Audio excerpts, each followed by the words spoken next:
Number 13 is the Chevrolet Monza, built on the infamous Vega platform and featuring engineering decisions that defied logic.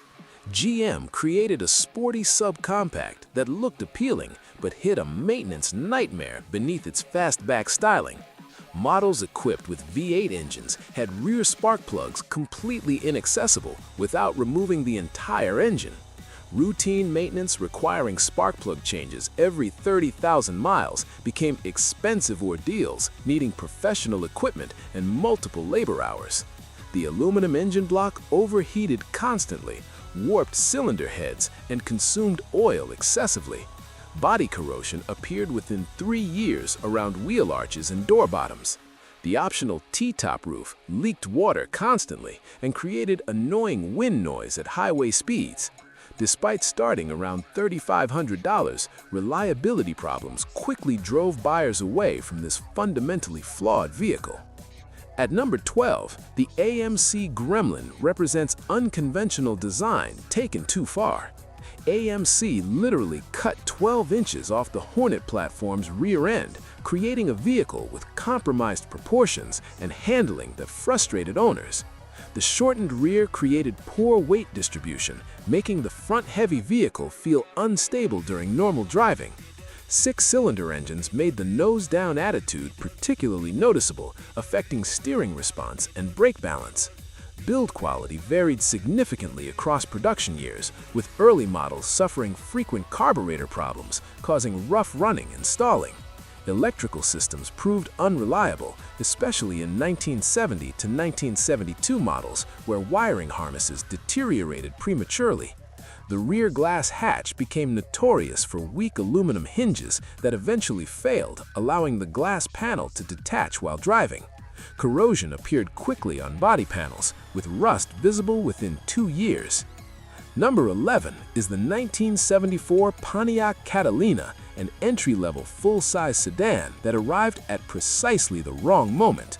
Riding on a 123.4-inch wheelbase and stretching over 225 inches in length, this massive vehicle was powered by the standard 350 cubic inch V8, producing just 150 horsepower. Launched during the oil crisis, this gas-guzzling sedan achieved fuel economy in the low teens at best. The timing couldn't have been worse for a vehicle of this size and thirst. Build quality proved inconsistent, with owners reporting interior materials that degraded rapidly and dashboards that deteriorated from sun exposure. Emission controls choked power output while making engines prone to rough running and poor drivability. At number 10 sits the 1976 Cadillac DeVille, representing the final year of Cadillac's largest full-size platform before downsizing. Measuring 230.7 inches in length on a 130-inch wheelbase, this massive sedan was powered by the 500 cubic inch 8V, producing between 190 and 215 horsepower, depending on configuration. Despite costing over $9,000, the DeVille suffered significant reliability issues that tarnished Cadillac's reputation. Owners reported electrical system problems, ranging from malfunctioning power windows to faulty lighting and failed electronic components. The cooling system proved particularly troublesome, with many vehicles experiencing overheating issues and coolant leaks. Mechanical reliability remained inconsistent, with transmission problems and suspension concerns being commonly reported. The enormous 500 cubic inch engine achieved fuel economy of less than 9 miles per gallon on average, making it expensive to operate during the energy crisis. Number 9 is the newly downsized 1979 Ford LTD, a vehicle that should have been competitive but fell short in critical areas. After years watching GM dominate with downsized full-size cars, Ford finally responded with this smaller, more efficient design, but execution had serious flaws. In comparison testing against the Chevrolet Caprice, the LTD consistently performed worse across multiple measurements. Acceleration proved slower despite similar engine sizes, and fuel economy disappointed given the car's reduced dimensions. Most alarmingly, the LTD showed dramatically inferior braking performance, with stopping distances significantly longer than the Caprice, representing a dangerous deficiency in a critical safety system. Interior quality varied dramatically depending on trim level, with base models featuring cheap-looking materials and manual windows that seemed out of place in a full-size Ford. At number 8 is the 1976 Cadillac Fleetwood Brougham, the largest car Cadillac ever produced. This luxury sedan stretched an incredible 233.7 inches in length on a 133-inch wheelbase, powered by the 500 cubic inch 8V, producing 190 horsepower and 360 pound-feet of torque. Despite costing over $10,000, this supersized Cadillac suffered from reliability problems that tarnished the brand's reputation. Owners experienced electrical issues throughout ownership, and paint quality proved inconsistent, with many vehicles developing premature finish problems despite premium pricing. The sheer size created practical problems.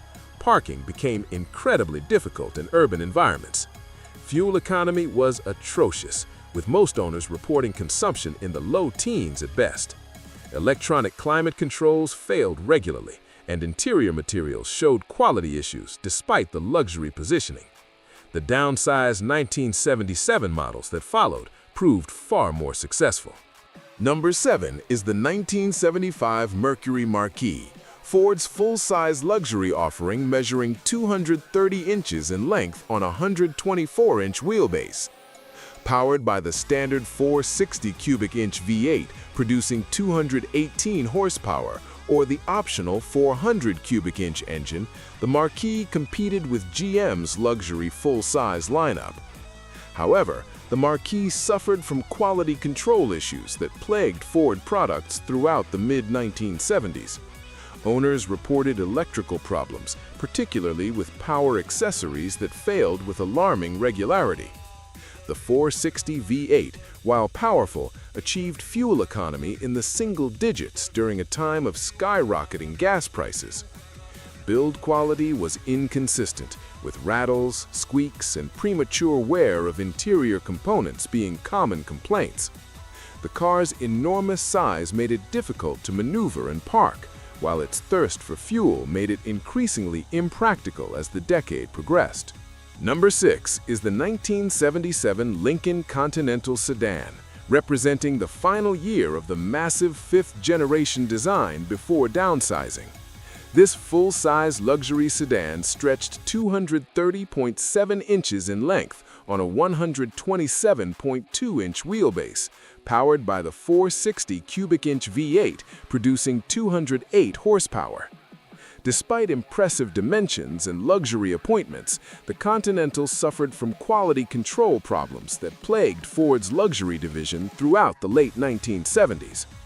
Owners reported numerous electrical issues, failing power accessories, and inconsistent build quality, unacceptable for a vehicle costing nearly $12,000. The car's enormous size created practical problems in urban environments, and fuel economy rarely exceeded 10 miles per gallon. While offering a smooth, comfortable ride, the combination of poor quality control, astronomical fuel consumption, and declining buyer interest in large luxury sedans made this model a commercial disappointment. Number 5 is the 1974 Chrysler New Yorker Brougham, combining almost every problem that plagued 1970s American cars into one expensive package. This massive sedan debuted with completely new slab-sided styling, arriving just as the 1973 oil embargo devastated sales of large cars.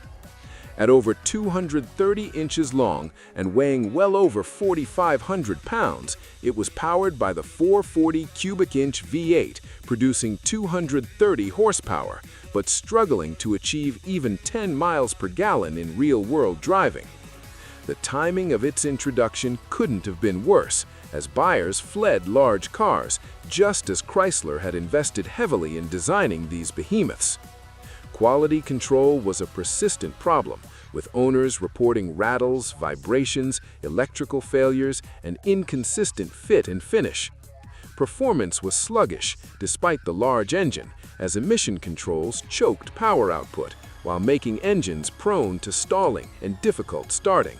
At number 4 is the 1975 Chevrolet Caprice, representing the final year before GM's successful downsizing program. This massive full-size sedan stretched 223 inches in length on a 121.5-inch wheelbase, powered by a standard 145 horsepower, 350 cubic inch V8 with optional 400 and 454 cubic inch engines available.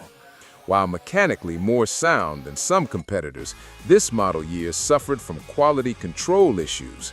Owners reported paint that peeled prematurely from roofs and rocker panels, with some vehicles showing bare metal within 2 years. Interior materials degraded quickly. Seat upholstery required rebuilding after minimal use, and vinyl surfaces cracked prematurely. The electrical system had a peculiar problem involving the windshield-mounted antenna that created severe static when wipers operated during rain. Engine maintenance revealed unusual problems. Spark plugs required replacement every 8,000 miles, approximately half the normal service interval. Number 3 is the 1979 Lincoln Continental Mark V, a personal luxury coupe measuring 230 inches long, one of the largest two-door cars ever produced by an American manufacturer. Despite offering designer trim packages from Bill Blass, Givenchy, and Pucci, the Mark V was plagued by defects. Ford's cost-cutting initiatives had reduced manufacturing quality to levels unacceptable for vehicles priced over $9,000. Ford President Lee Iacocca publicly acknowledged the company could no longer maintain adequate quality standards at factory level. Electrical problems were widespread, affecting power windows, seats, and door locks. The hidden headlamp system failed frequently, with motors burning out or covers jamming partially open. Paint quality was inconsistent, showing orange peel texture or premature fading. Interior trim pieces broke easily, and electronic climate control systems malfunctioned regularly. The massive dimensions made the Mark V difficult to maneuver and nearly impossible to park. At number 2 is the 1976 Dodge Aspen, named Motor Trend Car of the Year, but quickly becoming notorious as one of the most recalled vehicles in automotive history. Chrysler rushed the Aspen into production 6 months ahead of schedule to generate desperately needed cash flow. The most expensive defect was premature fender rust, affecting every single 1976 and 1977 Aspen produced. Chrysler had eliminated galvanization and inner fender liners to reduce costs, and exposed metal corroded rapidly. Some vehicles showed rust-through within months. This forced Chrysler to recall over 1 million vehicles, costing $109 million. Beyond rust, the Aspen suffered at least 8 serious safety recalls in the first model year. Hoods didn't latch properly and could fly open during driving. Engines stalled without warning. Suspension and brake components showed premature failure. Consumer Reports declared the Aspen among the most recalled vehicles ever documented. And at number 1, the 1978 Oldsmobile Delta 88 with the catastrophic 350 diesel engine, one of the greatest automotive disasters in American history. GM rushed this 350 cubic inch diesel V8 to market after only 5 years of development, producing just 120 horsepower and 220 pound-feet of torque. GM engineers made a catastrophic decision to base the diesel on their gasoline V8 architecture, using the same head bolt pattern designed for much lower compression ratios. The insufficient head bolts stretched and broke under diesel's higher cylinder pressures, causing head gasket failures that allowed coolant into cylinders, destroying engines completely. GM eliminated the water separator to save costs, causing rapid corrosion of injection pumps and fuel lines.